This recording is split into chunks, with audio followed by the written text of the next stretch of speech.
अस्सलाम वालेकुम। आज हम करेंगे हेमोस्टेसिस इन ह्यूमन।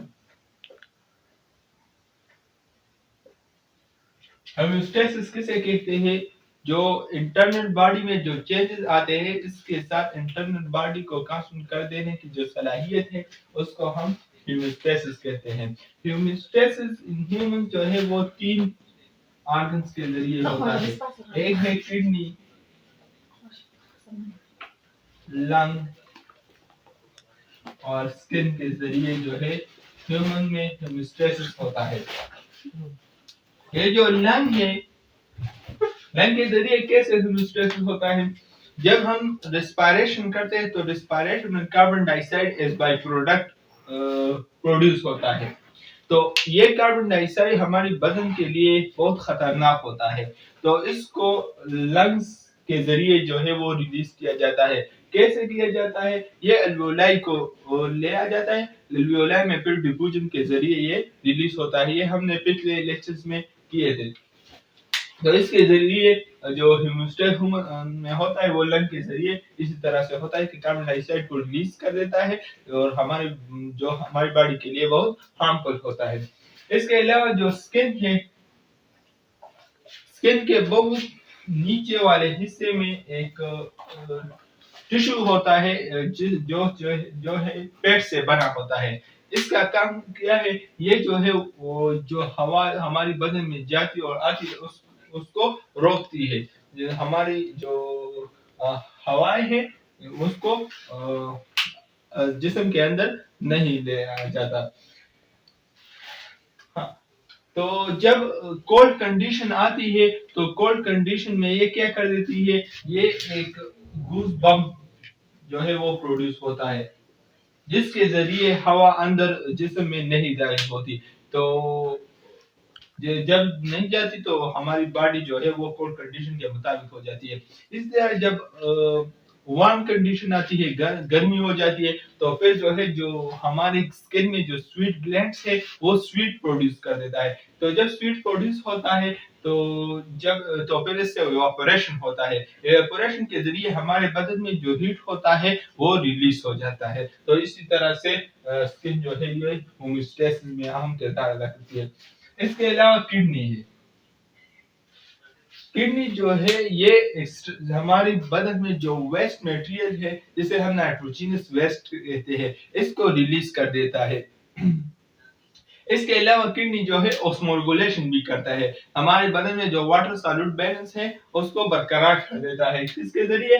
किडनी के जरिए। हमारी बदन में जब पानी की मिकदार बहुत ज्यादा होता है तो ये डिअब्जॉर्प्शन को कम कर देती है, जिसकी वजह से बहुत ज्यादा पेशाब पैदा होता है और हमारी बदन में जो वाटर की मिकदार है वो बरकरार रहता है। इसके अलावा अगर वाटर की मिकदार बहुत कम होता है तो ये रिएक्शन को बहुत ज्यादा कर देती है, जिसकी वजह से जो है पेशाब कम होता है, तो हमारी बदन में जो वाटर की मिकदार है वो बरकरार होती है। तो इसी तरह से किडनी, लंग और स्किन में जो है हेमोस्टेसिस होता है। इसके अलावा हम करेंगे urinary system. Sus tipo board che pa cambiare quel cuore ficava board. Non pagare. Urinary system जो है वो 4 हिस्सों पर मुनहसर होता है। ये है पेयर्स ऑफ किडनी। इंसान में जो है वो 2 किडनी होते हैं। दूसरा है यूरेटर, पेयर ऑफ यूरेटर।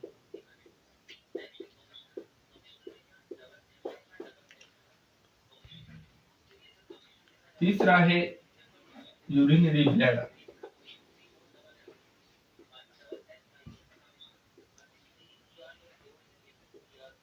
और चौथा है यूरेटर, यूरेटर। इंसान में जो है यूरिनरी सिस्टम 2 किडनी पर मुनहसर होते हैं। ये 2 पेयर्स ऑफ किडनी है, इससे ये यूरेटर आते हैं और यूरेटर से फिर यूरिनरी ब्लैडर बनता है। यूरिनरी ब्लैडर के बाद तो ये है किडनी, ये है पेयर्स ऑफ यूरेटर्स और ये है यूरिनरी ब्लैडर और ये है यूरेटर। किडनी के जरिए जो है जो वेस्ट मटेरियल है वो यूरेटर के जरिए यूरिनरी ब्लैडर को आते हैं, इसमें स्टोर होता है और फिर यूरेटर के जरिए हम इसको रिलीज कर देते हैं। तो ये था यूरिनरी सिस्टम। अब हम किडनी के बारे में बताएंगे कि किडनी की जो स्ट्रक्चर है वो कैसी है। स्ट्रक्चर ऑफ किडनी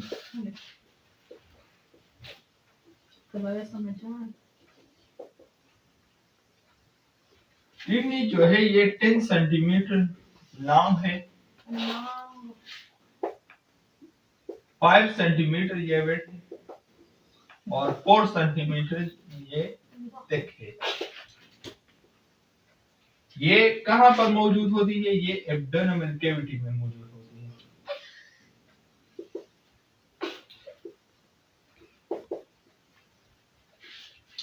ये जो टिश्यू में मौजूद होता है इस टिश्यू को हम क्या कहते हैं? ये हमारे पास किडनी की इस तरह स्ट्रक्चर है। ये जो टिश्यू होता है उसे हम रेनल कैप्सूल कहते हैं। लॉन्गिट्यूडल के जरिए अगर देखा जाए तो इसके दो हिस्से हैं, एक रेनल कॉर्टेक्स है और दूसरा रेनल मेडुला है। रेनल कॉर्टेक्स मीन इसका जो अपर वाला हिस्सा है और रेनल मेडुला जो इसका अंदर वाला हिस्सा है। इसके रेनल मेडुला में कौन शेयर के कुछ हिस्से होते हैं इसी तरह, जिसे हम रेनल पिरामिड्स कहते हैं। रेनल ये रेनल जो है ये किडनी का साइंटिफिक नेम है, रेनल पिरामिड्स।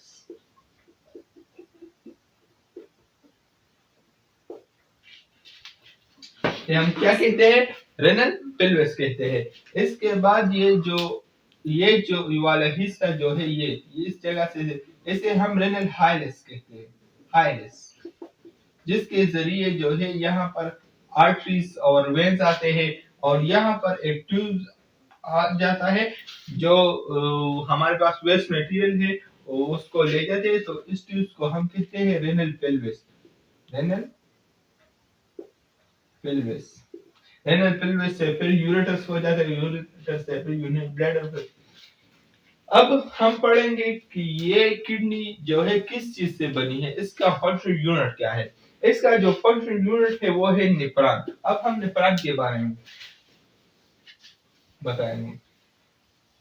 किडनी जो है ये नेफ्रॉन से बनी है, मिलियंस ऑफ नेफ्रॉन जो है वो किडनी में मौजूद होता है।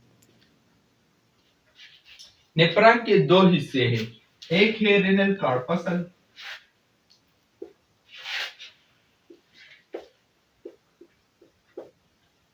और दूसरा है रेनल ट्यूब्यूल।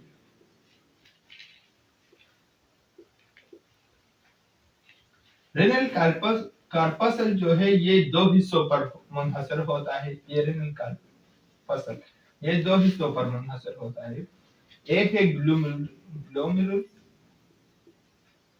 और दूसरा है बाउमन्स कैप्सूल।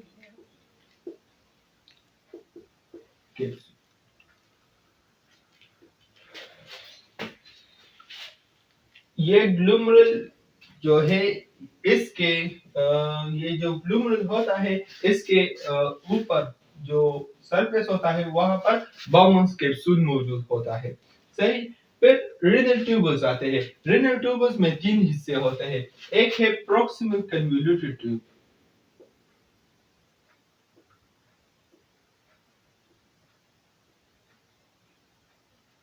दूसरा है हमारे पास वो है लूप ऑफ हिनली।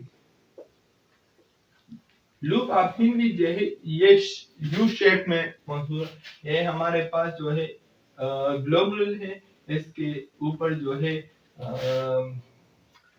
बाउमन्स कैप्सूल मौजूद होते हैं। इस बाउमन्स कैप्सूल के बाद हमारे पास यहाँ पर प्रॉक्सिमल कन्वोल्यूटेड ट्यूब आता है। फिर प्रॉक्सिमल कन्वोल्यूटेड से इस तरह यू शेप वाले ट्यूब होता है जिसे हम लूप ऑफ हिनली कहते हैं। लूप ऑफ हिनली के बाद डिस्टल कन्वोल्यूटेड ट्यूब आता है, डिस्टल कन्वोल्यूटेड ट्यूब, और फिर कैस्टल कन्वोल्यूटेड ट्यूब से फिर रेनल पेल्विस आता है। इसी तरह यूरिनरी ब्लैडर को आता है और फिर हम इसको रिलीज कर देते हैं। अगर इन चीजों को समझ जाए तो फिर अब हम करेंगे प्रोसेस ऑफ यूराइन फॉर्मेशन कि ये यूराइन जो है पेशाब कैसे बनते हैं। अब हम इसके बारे में कुछ बताते हैं।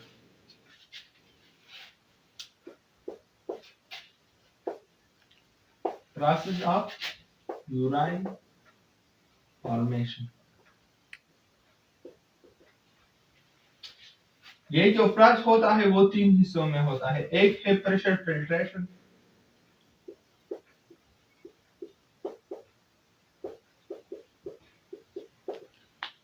दूसरा है रीअब्जॉर्प्शन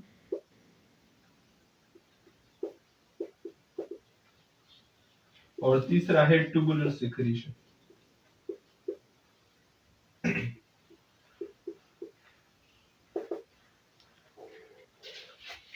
ये जो ब्लड्स है वो आर्टरीज के जरिए जो है आती है ग्लोमेरुलर फिल्टर। आर्टरी से आर्टियोल्स में तकसीम होता है, आर्टियोल से फिर कैपिलरीज और कैपिलरीज जो है ग्लोमेरुल को आते हैं। ये ग्लोमेरुल इसके आगे जो है बॉमन्स कैप्सूल।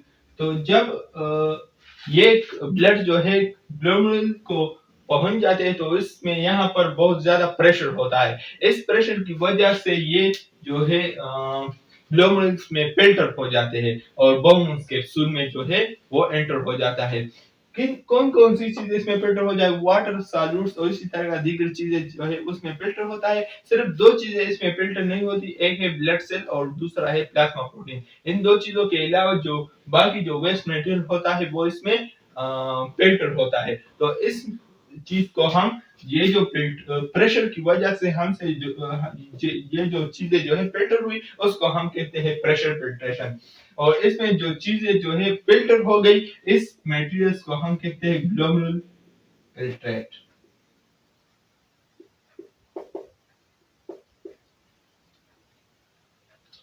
ग्लोमेरुल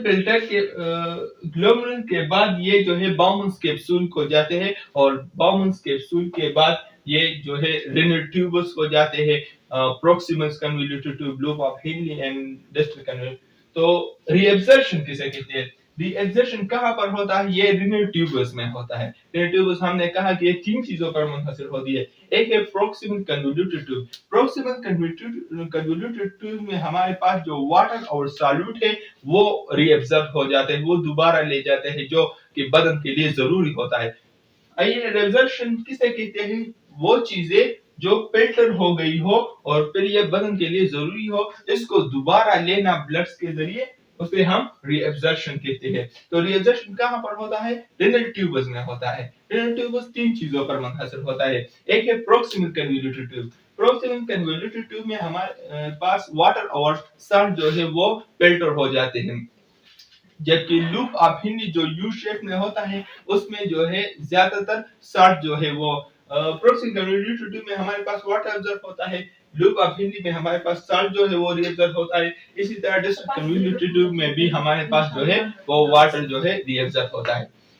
तो जो चीजें फिल्टर दोबारा फिल्टर हो गई हो तो इसके साथ दोबारा कुछ चीजें जो है जो वेस्ट मटेरियल है वो दोबारा उनके साथ अटैच हो जाता है, तो इसको फिर हम कहेंगे ट्यूबुलर सिक्रीशन।